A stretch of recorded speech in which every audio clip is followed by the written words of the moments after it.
கன்னி ராசிக்கார அன்பர்களே, இந்த கன்னிராசினுடைய வாழ்க்கையில தினமும் போராட்டங்கள் தாங்க. இவங்க போராடாத நாட்களே கிடையாது. எல்லா விஷயத்துக்கும் போராட வேண்டிய நிலைமை. ஒரு வேலைக்கு போனாலும் சரி, ஒரு வெளியூர் பயணங்கள் மேற்கொண்டாலும் சரி, வீட்டிலேயே தூங்கினாலும் சரிங்க, ஏதாவது ஒரு போராட்டத்துக்குள்ள இவங்க போற மாதிரி இருக்குங்க. வாழ்க்கையில சந்தோஷம் என்பது இருக்காது. வாழ்க்கையில ஒரு பிடிமானம்ன்றதும் இருக்காது. தினமுமே இவர்கள் தனிமை வேண்டி தனிமைக்காகவே வாழக்கூடிய நபர்களாகவும் இருப்பாங்க. என்னதான் தன்னுடைய வாழ்க்கையில சொந்த பந்தம்னு எதுவுமே இல்லைனாலும் இருந்தாலும் இவர்கள் எப்போதுமே ஆசைப்படுறதுன்றது தனிமை தான். ஏன்னா ஒரு சிலவங்களுடைய வாழ்க்கையில மட்டும்தாங்க இந்த தனிமையை தேடி போவாங்க. எல்லோரும் தனிமையை தேடிலாம் போக மாட்டாங்க. ஏன்னா எல்லாருக்கும் பயம். எப்படா தனியா வாழ்க்கையை ஓட்டுறது, பயமா இருக்கே அப்படின்ற மாதிரி ஏதாச்சும் ஒரு இடத்துல உறவுகளை தேட ஆரம்பிச்சிருவாங்க. ஆனா கன்னிராசனுடைய வாழ்க்கையில இன்னைக்கு வரைக்குமே, சில தினங்களுக்கு முன்பு வரைக்கும் அந்த பிரச்சனை கிடையாது. ஆனா இப்பெல்லாம் தினமும் இவருடைய மனத்துல தனிமையை வாழ்க்கை தனிமையாவே இருந்தலாம் போல, தனிமை தான் நமக்கு வேணும் அப்படின்ற மாதிரி தினமும் தனிமையை தேடி வர ஆரம்பிச்சாங்கங்க. இவருடைய மனசுல இந்த தனிமைன்றது வேணும் அப்படின்ற மாதிரி பதிஞ்சிருச்சுன்னு தான் சொல்லணும். இவர்களுடைய வாழ்க்கையில, கன்னிராசனுடைய வாழ்க்கையில அன்புக்காக கூட எத்தனை நபர்கள்ட்ட கெஞ்சிருக்காங்க. யாராவது அன்புக்காகலாம் கெஞ்சுவாங்க சொல்லுங்க? ஆனா இவர்கள் கெஞ்சிருக்காங்க. காரணம், அன்புன்ற ஒரு விஷயம் என்னன்னு கூட தெரியாம தான் வளர்ந்துட்டாங்க. சின்ன வயசுல இருந்தே மற்றவங்களுடைய வாழ்க்கையில நடக்கக்கூடிய விஷயத்த பார்த்துட்டு என்னுடைய வாழ்க்கையும் இப்படி ஒரு விஷயம் நடக்காதான்னு யோசிப்பாங்க. மனதுக்குள்ளேயே யோசிச்சுப்பாங்க. கனவு கண்டுப்பாங்க நிறைய விஷயங்கள்ல. இப்படி இப்படி அப்படின்ற மாதிரி ஒரு சில விஷயங்களை வச்சு தனக்குள்ள தனக்கு தான் மேலேயே அன்பு காமிக்கிற ஒருத்தங்க, தான் மேலேயும் பாச காமிக்கிற ஒருத்தங்க அப்படின்ற மாதிரி கனவு கண்டுப்பாங்க. ஆனா அந்த கனவுகள் மட்டுமே தாங்க இருக்கு. மற்றபடி எதுவுமே நிஜ வாழ்க்கையில அவர்களுக்கு நடந்து கிடையாது. கன்னிராசினுடைய வாழ்க்கையில அம்மா அப்பா இருப்பாங்க, சொந்த பந்தங்கள் இருக்கும், நண்பர்களா இருப்பாங்க, எல்லோருமே இருப்பாங்க. ஆனாலும் அன்பு கிடைக்காது. ஏண்டா அப்படின்ற மாதிரி ஒரு பயம், ஒரு கோபம். காசு இருக்கிற நபர்களுக்கும் அன்பு கிடைக்கல, காசு இல்லைனாலும் அன்பு கிடைக்கல. அப்ப நான் என்னதான் பண்றது? எனக்கு புரியல. இருந்தாலும் கிடைக்கல, இல்லைனாலும் கிடைக்கல. அப்ப நான் என்னதான் பண்றதுன்னு இந்த கன்னிராசிக்காரர்கள் தனக்குத்தானே கூட பேசிப்பாங்கங்க. பல நாட்கள் இவர்களுடைய வாழ்க்கையில இவர்கள் கூட யாருமே பேச இல்லைன்றதுக்காக நீ நமக்குன்னு யாரும் இருக்க போறதில்லை, நமக்குன்னு வாழ்க்கையில எதுவும் நிரந்தரமாக கிடைக்க போறதும் கிடையாது அப்படின்னு மனசுக்கு உள்ள தனக்கு தானே பேசவும் ஆரம்பிச்சிருக்காங்க. இவர்களை பொறுத்த வரைக்கும் ரொம்ப பிடிமானக்காரர்கள் தாங்க சொல்லணும். எந்த ஒரு விஷயத்தை எடுத்துக்கிட்டாலும் சரி, கிடைக்கல, ஒரு விஷயம் இல்லாம போச்சு அப்படின்னா உடனே விட்டு போயிட மாட்டாங்க. தன்னால எவ்வளவு முடியும் முயற்சி பண்ணுவோமே, முயற்சி பண்றதானே செய்யணும், காசா பணமா அப்படின்ற மாதிரி எல்லா விஷயத்திலுமே ரொம்ப முயற்சி பண்ணக்கூடிய நபர்களுங்க. ஆனா ஒரு விஷயத்துல மட்டும் இவர்களுடைய குணம் இப்போ வரைக்கும் மாறும், போய் பேசவே மாட்டாங்கங்க. நீ அவங்க கிட்ட போய் பணத்தை கூட, உன் பணம் யாருக்கடா வேணும் பிச்சைக்கார் அப்படின்ற மாதிரி கோவப்படுவாங்க. இவங்க சொல்லுவாங்க, பிச்சைக்கார நாயே, உனக்கிட்ட பணம் கெடுத்தா ரொம்ப பெரிய பிச்சை அப்படின்ற மாதிரி இந்த கன்னிராசிக்காரர்கள் பார்த்து நபர்களா சொல்லுவாங்க. பிச்சைக்காரனா இருந்தாலும் நேர்மையானவன்டா, உண்மையா இருப்ப, போய் பேசவே மாட்டேன். உன் பணத்தை வச்சு என்னை வாங்க முடியும் நினைச்சியா அப்படின்ற மாதிரி சொல்லுவாங்க. இங்க இருக்கக்கூடிய நபர்கள் எல்லாரும் சொல்லுவாங்க, இப்ப இருக்கக்கூடிய மனநிலை எல்லாத்துக்கும் வந்துருச்சு.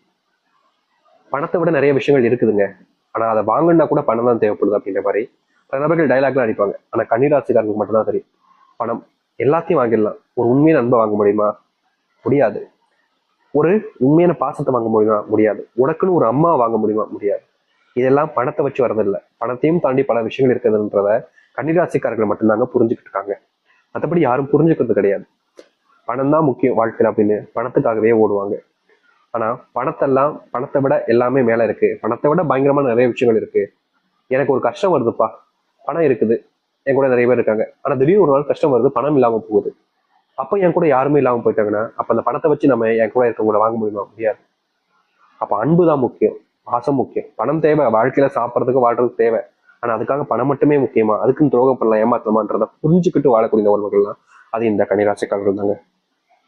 இப்ப வரைக்கும் எல்லோரும் பணத்தை தேடி ஓடுறாங்க அப்படின்னா இவங்க வாழ்க்கையில சந்தோஷத்தை தேடியும் நிம்மதியை தேடியும் குடும்பத்துக்கான விஷயங்களை தேவையான பணத்தை, குடும்பத்துக்கு தேவையான பணத்தை தேடியும் தான் வாழ்க்கையில ஓடுறாங்க. இவங்களோட பொறுத்த வரைக்கும் ஆசைக்கும் தேவைக்குமான்ற விஷயங்களை புரிஞ்சுப்பாங்க. இனி நாள் வரைக்குமே எல்லா நபரும் எடுத்துக்கோங்களேன். இப்போ இவங்களுடைய தேவை அப்படின்றது ஒரு வேளை சாப்பாடு, அது ஒரு கூழா இருக்கலாம், ஒரு கஞ்சியா இருக்கலாம், வீட்டுல இருக்கக்கூடிய பழைய எதுவா இருந்தாலும் சரி, இல்லை யதார்த்தமா வீட்டுல கொஞ்சம் கூட சாப்பாடு, தோசை, சப்பாத்தி, இது போன்ற இல்லை இட்லி தோசை, இந்த மாதிரி விஷயங்களா கூட இருக்கலாம். இதான் இவங்களுடைய தேவை, சாப்பிட்றதுக்கு தேவையான உணவு. ஆனா ஆசை என்ன? பிரியாணி, சிக்கன் பிரியாணி, அதுவும் 200 ரூபா 300 ரூபா பிரியாணி ஒரு வேலைக்கு சொல்றேன். அதே பிரியாணியை வீட்டுல ஆக்கி சாப்பிடலாம், அது குறைஞ்ச விலை தான், ஆனா கடையில தான் சாப்பிடுவேன், அதுதான் ஆசை. புரியுதுங்களா? இப்படி இந்த ஒரு விஷயத்த புரிஞ்சுக்கிட்டவங்களா அது நீங்க தான். இப்ப வரைக்கும் இந்த கன்னிராசினுடைய வாழ்க்கையில நிறைய கஷ்டங்களும் துன்பங்களும் இருக்குதுங்க. ஆனா தீர்ல இல்ல. இனி வரக்கூடிய காலங்கள்ல அது அனைத்திற்குமான மாற்றங்கள் என்பது இருக்க போகுது. முக்கியமா உங்களுடைய வாழ்க்கையில வரைக்கும் எதுவுமே நடந்திருக்காது. நிறைய நபர்லாம் சொல்றாங்க கன்னிராசிக்காரர்கள், நீங்க இதற்கு முன்பு நிறைய பதிவுகள் சொல்லியிருக்கீங்க, போதுமா இருப்போம், அந்த மாற்றம் இல்லையே என்ற ஒரு வருத்தம் இருக்குதுன்னு சொல்லியிருக்காங்க. உங்களுடைய வாழ்க்கையில ஒரு விஷயத்த நீங்க புரிஞ்சுக்கவே மாட்டாங்க. எவ்வளவு விஷயத்த புரிஞ்சுக்கிட்டீங்க, ஆனா ஒரு விஷயத்த புரிஞ்சுக்க மாட்டாங்க. நீங்க கோவிலுக்குள்ள இருந்தீங்க, நட சாத்த போறாங்க, உடனே வெளியே வரணும்னா கஷ்டம் தானே? முடியாது. ஒரு ஒரு ஒரு 500 மீட்டர் நீங்க கடந்து வரணும்னா ரொம்ப கஷ்டம். ரொம்ப தூரத்துல இருந்து வரணும் அப்படின்ற மாதிரி இருக்கும். ஆனா கோயில் நட சாத்த போறோம், வெளியே வாங்க அப்படின்னு சொல்லும் போது வாசல் படியில நிக்கிறவன் டக்குன்னு ஒரு அடிதான் எடுத்து வைப்பான், வெளியே வந்துருவான். அது போலதான் உங்களுடைய வாழ்க்கையில மாற்றம் என்பது இருக்குது. ஆனா அதற்கான தாமத காலங்கள்ல கொஞ்சம் அதிகரிக்குது. அதை நீங்க புரிஞ்சுக்கோங்க. அதாவது நிறைய நபர்கள் சொல்லக்கூடிய விஷயமே தான், இன்னைக்கு மாறுமா அன்னைக்கு மாறுமா கேட்குறீங்க. நீங்க உள்ள தூரத்துல இருந்தீங்க அப்படின்னா சில காலங்கள் எடுத்துக்கும். இல்ல வெளியே தான் இருக்கீங்க, வாசப்படியில் நிக்கிறீங்க அப்படின்னா டக்குன்னு உங்களுடைய வாழ்க்கை தாங்க மாறப்போகுது. அதனால பெருசா நீங்க உங்களுடைய மனசை போட்டு குழப்பிக்காங்க. சில காலங்கள் வெயிட் காத்துருங்க, உங்களுடைய வாழ்க்கையும் மாற்றம் என்பது ஏற்பட ஆரம்பிக்கும். சரி, இப்போ உங்களுடைய வாழ்க்கையில எப்படிப்பட்ட மாற்றம் என்றதை பார்க்கலாமா? முதலாவது விஷயம், இந்த கன்னிராசிக்காரர்களுக்கு எங்க தெரியுமாங்க மாற்றம் ஏற்பட போகுது? இவர்கள் ஆயுசுக்கும் சேர்த்து வச்சிருக்கக்கூடிய பணத்தை இதற்கு முன்பு செலவு பண்ணிட்டாங்க. இப்போ பண பிரச்சனைனால தினமும் இவர்கள் கஷ்டப்பட்டுக்கிட்டு இருக்காங்க. அப்படிப்பட்ட பண பிரச்சனை என்பது தீர ஆரம்பிக்கும். இதற்கு முன்பு சேர்த்து வச்ச பணம் உங்களுடைய வாழ்க்கையில இருக்குதோ இல்லையாங்க, ஆனா இனி வரக்கூடிய காலங்கள்ல உங்களுடைய கைகளுக்கு கிடைக்க பணம் அப்படின்றது உங்களை விட்டு எங்கேயுமே போகாதுங்க. யார் நினைச்சாலும் சரி, யாராவது அதை எடுத்துக்க நினைச்சாலும் சரி, அவர்கள் ஏமாற்றப்படுவார்கள், ஏமாந்து போவார்கள். உங்ககிட்ட வரக்கூடிய பணத்தின் மூலியமா உங்களுடைய வாழ்க்கையில நீங்க எல்லாத்தையுமே உங்களுக்கானதாகவும் மாற்றி அமைச்சுக்க முடியும். அது மட்டும் இல்ல, இன்னைக்கு வரைக்கும் இந்த கன்னிராசிக்காருடைய வாழ்க்கையில அன்பு அப்படின்ற ஒரு விஷயம், ஒரு உண்மையான அன்புன்றது கிடைச்சது கிடையாதுங்க.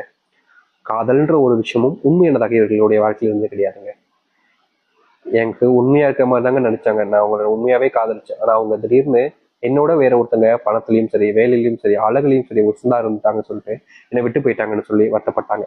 அப்படிப்பட்ட விஷயங்கள் இதக்கூடிய காலங்களாக இனி வரக்கூடிய காலங்கள் இருக்க போகுது. நீங்க முழுவதுமான முன்னேற்றத்துக்கான வாழ்க்கையை நீங்க பார்க்க ஆரம்பிப்பீங்க. இதனால் வரைக்கும் உங்களுடைய வாழ்க்கையில பெருசா எந்த ஒரு முன்னேற்றங்களும் இருந்தது கிடையாது. கன்னிராசினுடைய வாழ்க்கை நித்தவும் கஷ்டம், நித்தவும் பிரச்சனைன்ற மாதிரி தான் வாழ்க்கை இருந்துச்சுல. அப்படிப்பட்ட விஷயங்கள் முழுவதுமாக நீங்கக்கூடிய காலங்களாக இனி வரக்கூடிய காலங்கள் இருக்கும். உங்களுடைய வாழ்க்கையில நீங்க யார் மேல அன்பு காமிச்சாலும் சரிங்க, அவர்கள் உங்க மேல அன்பு காமிக்கிற மாதிரியே பேசுவாங்க. ஆனா திடீர்னு அவங்களுடைய குணத்தை காமிச்சுட்டு போயிடுவாங்க. அப்படிப்பட்ட விஷயங்கள்ல மாற்றம் என்பது இருக்கும். நீங்க வேலைக்கு போனா அங்க போதும், உடனே போதும், ஏன் தாமதமா வந்த, எதுக்கு வந்த, என்ன செய்யற, என்ன பண்ற இப்படின்ற மாதிரி எல்லா விஷயத்திலுமே குறை கண்டுபிடிச்சுக்கிட்டே இருந்திருப்பாங்க இந்த கன்னிராசினுடைய வாழ்க்கையில. வேலைக்கு ஏண்டா போறோம் அப்படின்ற மாதிரி கோபம் வெறுப்புலாம் வந்திருக்கும் இவர்களுக்கு. ஏன்னா ஒரு வேலைக்கு போறோம், ஒரு விஷயத்த பண்றோம் அப்படின்னா கண்டிப்பா ஒருத்தவங்க குறை சொல்லுவாங்க, தப்பு கிடையாது, யதார்த்தமான ஒரு விஷயம் தான். ஆனா ஒருத்தவங்களும் வந்துட்டு தப்பு சொல்றது, குறை சொல்றதுல இருந்தா, எல்லா விஷயத்துலயுமே இருந்தா அப்ப கோபம் வராதாங்க? வேலைக்கு போன்ற எண்ணம் தானுங்க எப்படிங்க வரும்? அப்படின்ற மாதிரிதான் இப்ப வரைக்கும் இவருடைய மனசுல அந்த ஒரு விஷயம் இருந்துகிட்டே இருக்குதுங்க. நிச்சயமா சொல்றேன், என்னால இதுக்கு மேல வேலைக்கு போக முடியாதுப்பா, முடியல அப்படின்ற மாதிரி கவலைப்பட்டு வருத்தப்பட்டீங்க. இல்ல வேற ஏதாச்சும் வேலைக்கு போயிடலாமோன்ற ஒரு எண்ணமும் உங்களுடைய மனசுல இருந்துச்சுல. அப்படிப்பட்ட விஷயங்கள்ல உங்களுடைய வாழ்க்கையில தீர்வுகள் என்பது கிடைக்க ஆரம்பிக்கும். இதற்கு முன்பு நீங்க ஒரு வேலைக்கு போனாலே சரிங்க, அந்த இடத்துல போனாலே சரி, ஏதாவது ஒரு சண்டை சச்சரவுகள் என்பது நடந்துகிட்டே இருந்திருக்கும். தீர்க்கணும்னு நினைச்சாலும் முடியாது உங்களால.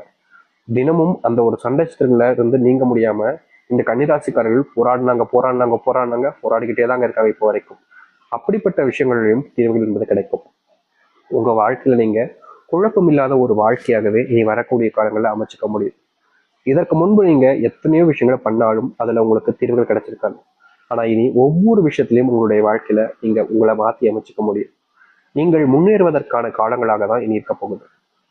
இதற்கு முன்பு வரைக்கும் தோல்விகளையும் கஷ்டத்தையும் நீங்க சந்திச்சிருக்கலாம். ஒரு சில விஷயங்கள் உங்களை படாப்படுத்தி இருக்கலாம் இந்த கன்னிராசிக்காரர்களுக்கு. இந்த கன்னிராசினுடைய வாழ்க்கையில அப்படிப்பட்ட விஷயங்கள் காணாமல் போய் சந்தோஷங்களை கொடுக்கும்.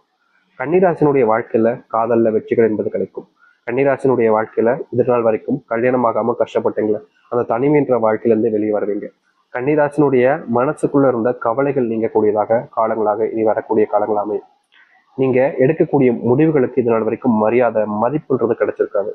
ஆனா இனி வரக்கூடிய காலங்கள்ல கன்னிராசினுடைய வாழ்க்கையில மரியாதை மதிப்புன்னு எல்லாத்துலயும் இவர்களுடைய வாழ்க்கையில கிடைக்க ஆரம்பிக்கும். ஒரு தொந்தரவு இல்லாத ஒரு வாழ்க்கையை நீங்க வாழணும்னு ஆசைப்பட்டீங்களா, இது நாள் வரைக்கும் கனவாகவே அதான ஒரு வச்சுட்டு இருந்தீங்க. அப்படிப்பட்ட கனவு நிஜமாக கூடிய காலங்களாக இனி இருக்க போகுது.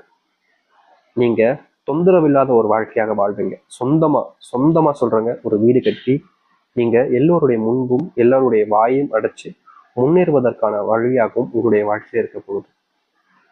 எத்தனை நாட்கள் நீங்க அனுபவிச்ச கஷ்டங்கள் தீந்துருமான்னு இருந்தீங்களே,